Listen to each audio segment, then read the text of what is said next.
Caríssimos irmãos, que a paz do grande arquiteto do universo esteja com todos nós agora e sempre. É um prazer mais uma vez estarmos aqui procurando aprender um pouco dentro desse Evangelho de Jesus. E hoje nós estamos trazendo um tema muito propício para a nossa época e para o dia a dia nosso. A lei de causa e efeito. Ora, o que é a lei de causa e efeito? Como seria esse sentido causa e efeito? Se nós observarmos direitinho, a lei de causa e efeito, ela é consequência do livre-arbítrio. Já ouviram falar sobre livre-arbítrio? Acredito que sim. Então, o que é livre-arbítrio? Nós arbitramos o que nós queremos fazer na vida. Quem é que nos priva? Quem é que nos coloca diante de dizermos não farei isto? A nossa consciência. Então, essa consciência que se encontra aqui em nossos pensamentos dentro de nós, ela é chamada de livre-arbítrio, é a ação para aquilo que nós vamos executar. Então está dentro de uma das leis de Deus, em sua grande plenitude, a partir do momento que nós fomos criados com o Espírito, lá no seio de sua criação, ele nos concede a condição do livre-arbítrio. Nascemos simples e ignorantes para a vida, para desenvolvermos, para aprendermos diante das experiências as quais nós vamos passar diante delas.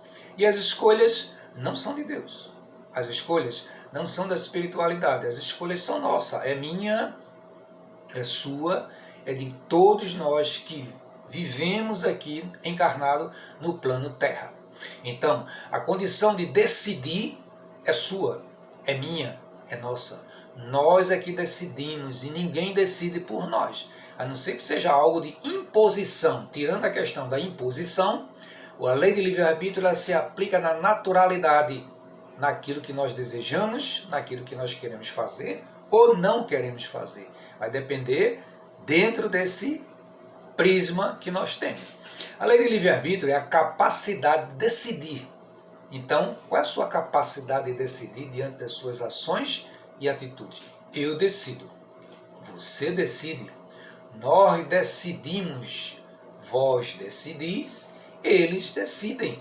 Está dentro desse livre-arbítrio, é livremente, sem restrições. Então, não existe restrições na hora de decidir. A restrição que poderia haver é sua. A decisão é sua, em você dizer que faz e não fazer. Então, a pessoa que utiliza o livre-arbítrio toma como base uma análise que está relacionada ao meio ou não a escolha.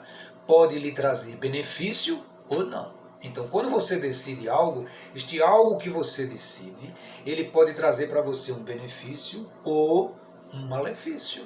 Vai depender da visibilidade, da visão que você está tendo para aquele prisma, para aquele momento, para aquela ação a qual você está tomando como decisão, muitas vezes, uma decisão muito forte em nossas vidas. E aí, o Espiritismo considera Deus a causa primária de todas as coisas. É o Criador. É aquele que nos deu a vida, a condição de vivermos e todas as coisas. Ele, com sua infinita sabedoria, criou as leis divinas. Quais são as leis divinas que regem a cada um de nós? Elas se encontram em um lugar muito propício para cada um de nós. Não se encontra nas prateleiras, não se encontra no supermercado, não se encontra em farmácia, não se encontra nas estantes, nos livros. Não, elas se encontram em nossa consciência. Porque é o poder de decidir ou não que faz a questão do livre-arbítrio. E essa lei, nós já nascemos com ela. Ninguém aqui na Terra chegou, reencarnou ou encarnou e é dado a ele de presente. Papai e mamãe dá a lei de livre-arbítrio para a gente. Meu filho, você vai ter o poder de escolher. A escolha já está dentro dele. Quando nós dizemos assim, você vai ter o poder de escolher, automaticamente você já sabe o que vai escolher. Observem direitinho se não é. Então, com isso, o livre-arbítrio nos dá liberdade para escrevermos nossa própria história. Qual é a história que nós estamos contando hoje diante da pandemia? Que história? Será que nós queríamos essa história que está aí? Pulverizando no nosso orbe? Será que cada um de nós gostaríamos que isso fosse dessa forma? Essa condição que é colocada para a gente dentro disso aí.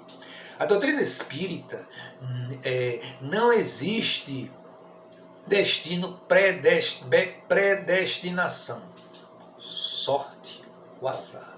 Ninguém diz assim, eu sou um cara de sorte, o outro diz, eu sou um azarão. Não, tudo muitas vezes está dentro de uma programação a qual muitas vezes nós estamos escolhendo aquilo que não está no nosso ordem, não está na nossa conjuntura naquele momento. E aí, quem sabe isso não poderá projetar-se para uma outra dimensão. Mas muitas vezes nós queremos atropelar as coisas e queremos aquilo que seja aquela decisão que você quer tomar. Eu quero. E muitas vezes não é pelo querer que as coisas vão acontecer. Elas vão acontecer pela questão meritória. Nós teremos que ter mérito diante das coisas acontecerem em nossas vidas. Então, cada um de nós constrói o próprio futuro. Ora, estamos trabalhando hoje, presente, projetando o presente para o futuro.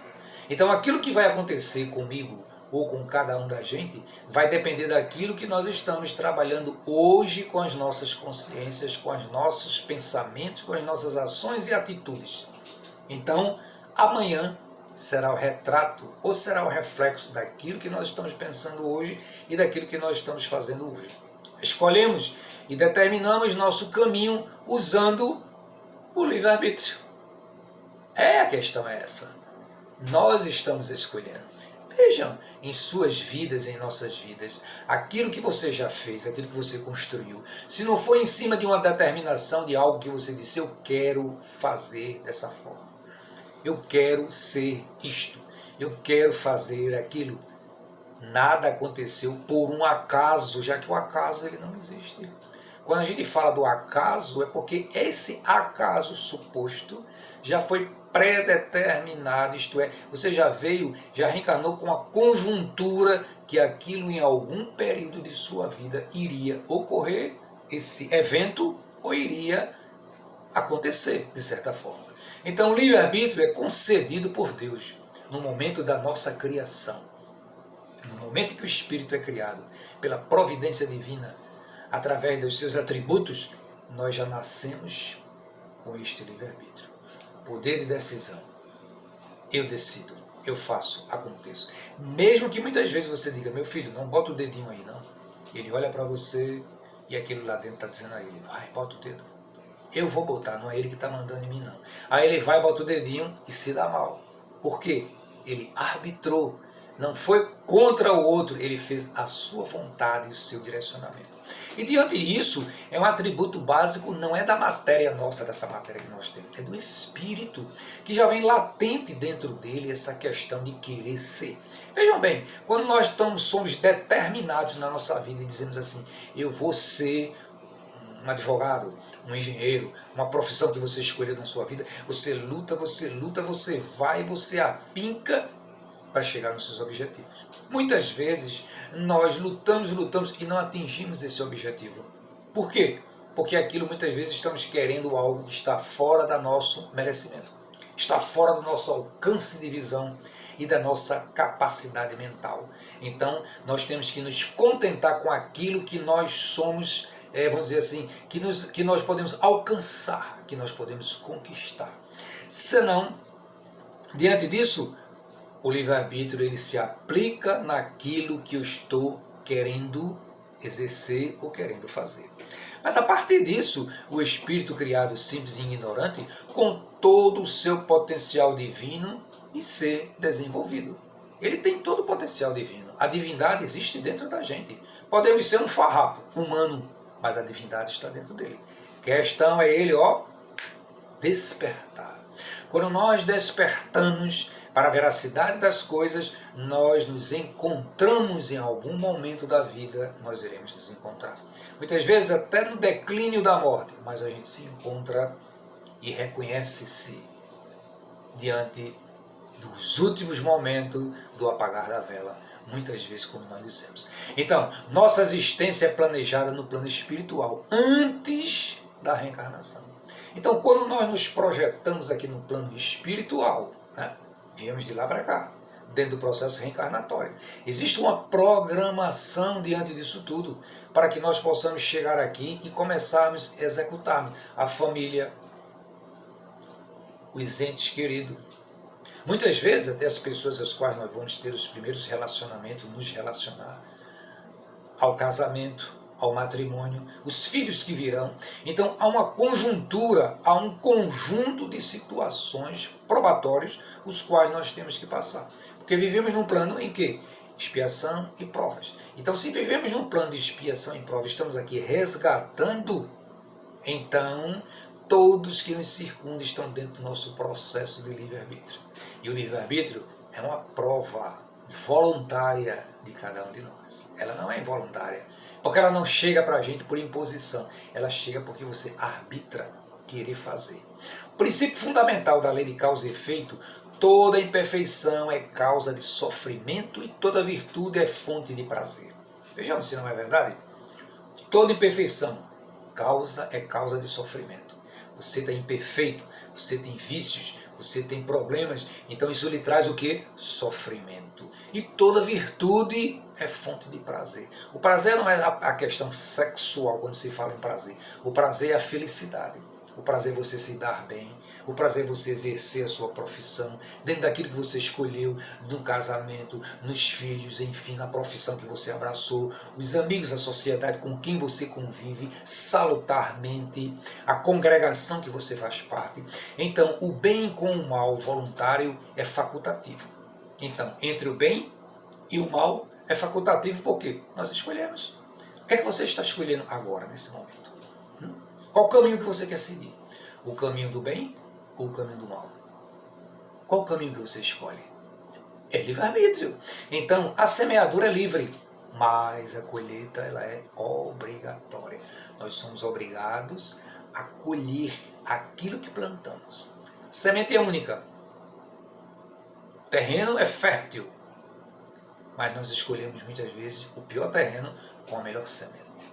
Pergunta-se: qual semente você está colocando no seu terreno? Qual o arado? Qual o terreno que você escolheu? Ou você escolheu realmente simplesmente por você desprezar a semente? Então, tudo isso traz reflexo de ação e reação. Ninguém sofre por erro alheio. Não existe vítimas. Aí alguém poderá dizer aí: poxa, como não existe vítima se eu estou sofrendo por contingência de fulano? Não.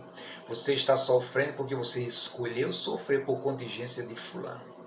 E mais ainda, a contingência não é de fulano, é sua, porque você pode se livrar desse sofrimento. É só você se trabalhar. Trabalhar no sentido de que você verificar que aquilo, você passou por aquela experiência, foi negativa ou positiva, diante do negativismo, nós vamos o quê? Reverter esse quadro. Trabalhar nesse quadro para fazer com que ele seja positivo para a nossa vida e para nossos alcances. Então, os mecanismos de causa e efeito, a atitude incorreta, primeiramente. Uma atitude incorreta nos leva a reencarnações para muitas vezes corrigir. Zona de remorso, lesão perispírita, em decorrência da reação doentia. Olha lá, quantas pessoas estão doentes por questões que não querem largar o osso. Continua segurando o sofrimento por anos, e muitas vezes por reencarnações e reencarnações. Continua com o mesmo marasmo, com o mesmo mimimi de sua vida. Porque atribuiu a essa zona considerando que era uma zona de conforto. Tira o sofrimento dela, que ele vai sentir. Então nós temos que entender que o sofrimento é puéril, o sofrimento é passageiro. Então nós temos que abdicarmos disso e colocar para a nossa reflexão e para o nosso crescimento a positividade. Dor física plasma no corpo físico enfermo. A dor física que nós sentimos muitas vezes, se nós não tratarmos ela, o que é que nós acontece com ela? Nós nos acomodamos com aquela dor e vamos viver em cima daquela dor. Porque muitas dores elas vieram para nos trabalharmos, para nos fazermos o quê? Obediente em determinados aspectos da vida. Vislumbrar a lei de livre-arbítrio. Mas nós achamos que aquela dor, ela chegou e eu não consigo tirá-la de mim. Então é impossível tirar ela de mim e vou viver com ela eternamente. E tem pessoas que vivem com aquela dor que não é mais dor, porque ela não arrasta como sofrimento, porque faz parte da vida. E aí? Faz parte da vida e você vai levando a vida do jeito como ela quer, como diz a música, né? Então, a maior dor é a dor moral. A dor moral gera um campo magnético negativo. Essa dor moral que muitas vezes nós temos por perdas, por desfalecimento, por questões de desemprego, por questões psicológicas, por questões, enfim, várias questões que nós absorvemos muitas vezes, nós achamos que somos pessoas que não vivemos mais com aquilo porque perdemos muitas vezes um ente querido. E aquele ente querido que nós perdemos muitas vezes, ele faz parte da nossa vida e vai fazer arrastarmos aquela multidão de pecados, como diz Paulo. O amor arrasta uma multidão de pecados. Que multidão de pecados é esse? Arrasta no sentido de que o amor suaviza tudo isso. O amor nos faz enxergar e fazer com que a gente possa ressignificar a nossa vida. E entramos por um processo muitas vezes alucinado de obsessão. Permite a sintonia com a vítima, porque eu não consigo me despregar desse sofrimento que já está enraizado em mim. Então, eu estou fazendo dele uma vítima, estou fazendo de mim vítima diante de uma ação que eu poderia já passar, que isso já passou tanto tempo. Porque eu ainda persisto com aquele fragmento me perfurando, me tocando, me apunhalando, e eu sei qual o caminho que eu devo seguir. Qual o caminho que eu devo seguir? O Evangelho de Jesus. Jesus nos ensinou o que? Nos livrarmos. Jesus nos ensinou o que? Brilhar a nossa luz interior. Quando nós fazemos a nossa luz interior brilhar, olha a coisa como é diferente. Nós começamos a ver, no lugar das sombras, luz. As sombras já não nos perseguem. Os processos obsessivos passam a ser simplesmente nada em nossa vida. Então nós podemos ressignificar todos esses aspectos. É só pela vontade do querer. É livre-arbítrio, porque nós estamos escolhendo. Toda falta cometida é uma dívida contraída. Então, se nós cometemos uma falta hoje, pode ficar certo, e nós deixamos ela para lá e não queremos saber dela, colocamos embaixo do tapete ou numa caixinha de Pandora que um dia ela vai se abrir e vai voltar para cima da gente, nós vamos verificar de que esses atributos os quais estarão dívidas contraídas, que em algum momento da nossa vida nós vamos ter que cumpri-las, nós vamos ter que sanar. Olha o que Jesus diz: quando estiveres próximo ao altar e levar a oferenda ao altar, primeiro tu olha para trás, para no caminho, olha para trás e verifica se deves a alguém. Dever que eu digo não é dever financeiramente, não. É dever em questões de moral. É dever em questões de persona. É dever em questões de mágoas, de ressentimento, de remorsos, de lesões que ficaram cravados no nosso perispírito e muitas vezes não conseguimos tirar aquele espinho, aquele fragmento que apunhala cada vez mais em cada um da gente. E aí tu voltas, refaz o teu caminho novamente, te reconcilia através do perdão com teus irmãos ou com teu irmão, ou com tua falta lá atrás, te livra dela, se liberta dela, se libera dela e voltas e colocas a oferenda no altar. Porque a oferenda no altar é a liberdade que nós vamos ter de chegarmos a dizer: cumpri minha missão, cumpri minha jornada. Então, pela natureza dos sofrimentos e vicissitudes, julga-se a natureza, a falta cometida em vidas anteriores. Muitas vezes essas faltas cometidas foram em vidas anteriores. E Papai do Céu muitas vezes nos dá a prerrogativa de nós estarmos aqui novamente dentro desse processo reencarnatório para que a gente possa o quê? Cumpri-las. Resolver os nossos BOs da vida. Resolver os nossos problemas da vida, mas de uma forma diferenciada que nós temos. Então a lei nos diz: somos todos iguais em espírito, na origem que Deus nos criou, todos nós somos iguais. Na raiz que é nossa consciência, está tudo aqui, ó. Consciência. Somos diferentes no pensar, no agir, no sentir e iguais naquilo que queremos atingir como finalidade. Qual é a sua finalidade? Qual é a minha finalidade? Ser feliz. Eu acredito que a finalidade de cada um de nós é a felicidade. Olha aí, finalidade, todos somos iguais. Agora, qual o caminho que eu estou seguindo, qual o caminho que você está seguindo, os percalços que eu estou passando na vida para chegar a esse ponto de finalidade, de ser feliz diante da lei de livre-arbítrio. E aí, Kardec nos diz, se um homem tivesse sido criado perfeito, seria levado fatalmente ao bem. Ora, em virtude do seu livre-arbítrio, nem ao bem, nem ao mal. Deus quis com isso que ele fosse submetido à lei do progresso. E que este progresso fosse fruto do seu próprio trabalho. Do mesmo modo que carrega responsabilidade do mal que é feito por sua vontade. Fechamos com isso aí. E aí, gente? É isso aí. Temos que trabalhar.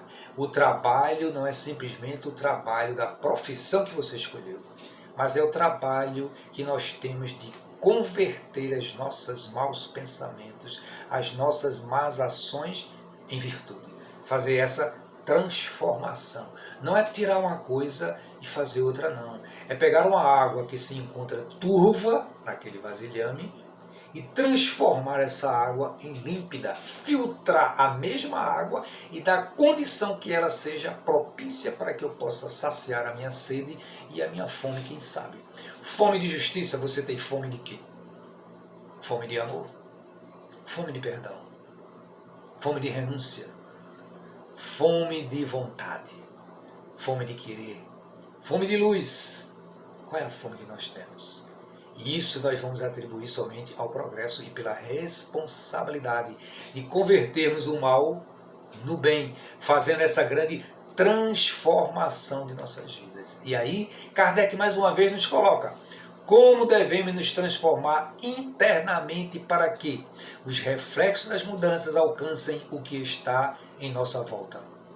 Conhecimento. Só tem esse. Conhecimento, conhecimento. Pensamento, porque dele é que tudo se origina. É através daqui, ó. Tudo começa aqui. O que é que você está planejando para amanhã? Você planeja com as mãos? Você executa com as mãos. Você caminha com o planejamento com os pés. Você leva o planejamento através do seu corpo. Mas tudo está maquinado aqui dentro. Se eu vou jogar algo de bom para mim e para o mundo, está aqui. Tudo eu maquinei aqui, para que amanhã eu possa transformar tudo isso.